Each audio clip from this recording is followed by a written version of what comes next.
নমস্কার। সুকুমার রায়ের গল্প সমগ্র থেকে আজকের ছোট গল্প উকিলের বুদ্ধি। গরিব চাষা, তার নামে মহাজন নালিশ করেছে।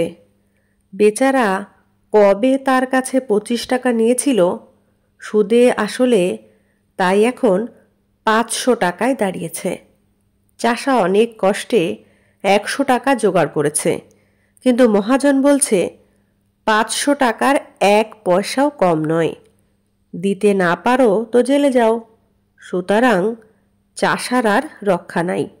এমন সময় সামলা মাথায়, চশমা চোখে, তোখর বুদ্ধি উকিল এসে বলল, ওই 100 টাকা আমায় দিলে তোমার বাঁচবার উপায় করতে পারি। চাষা তার হাতে ধরল, পায়ে ধরল, বলল, আমায় বাঁচিয়ে দিন। উকিল বলল, তবে শোনো, আমার ফন্দি বলি, যখন আদালতের কাঠগোড়ায় গিয়ে দাঁড়াবে তখন বাপু কথা টথা কইও না। যে যা খুশি বলুক, গাল দিক আর প্রশ্ন করুক, তুমি তার জবাবটি দেবে না, খালি পাঠার মতো ব্যয় করবে। তা যদি করতে পারো তাহলে আমি তোমায় খালাস করিয়ে দেব। চাষা বলল, আপনি কর্তা যা বলেন তাতেই আমি রাজি। আদালতে মহাজনের মস্ত উকিল চাষাকে এক ধমক দিয়ে জিজ্ঞাসা করল, তুমি 7 বছর আগে 25 টাকা কর্জ নিয়েছিলে? চাষা তার মুখের দিকে চেয়ে বলল, ব্যয়। উকিল বলল, খবরদার, বল নিয়েছিলে কিনা? চাষা বলল, ব্যয়। উকিল বলল, হুজুর, আসামির বেয়াদবি দেখুন। হাকিম রেগে বললেন, ফের যদি অমনি করিস তোকে আমি ফাটক দেব। চাষা ভয় পেয়ে কাদো কাদো হয়ে বলল, ব্যয় ব্যয়। হাকিম বললেন, লোকটা পাগল নাকি? তখন চাষার উকিল উঠে বলল, হুজুর, ও কি আজকের পাগল? ও বহুকালের পাগল, জন্মে অবধি পাগল। ওর কি কোনো বুদ্ধি আছে না কাণ্ডজ্ঞান আছে? ও আবার কর্জ নেবে কি? ও কি কখনো খত লিখতে পারে নাকি? আর পাগলের খত লিখলেই বা কি? দেখুন দেখি এই হতভাগা মহাজনটার কাণ্ড দেখুন তো। ইচ্ছে করে জেনে শুনে পাগলটাকে ঠকিয়ে নেবার মতলব করেছে। আরে, ওর কি মাথার ঠিক আছে?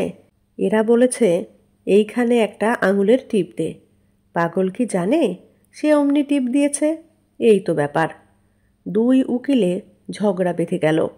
হাকিম খানিক শুনে টুনে বললেন, মোকদ্দমা ঢিসমিস। মহাজনের তো চক্ষু স্থির।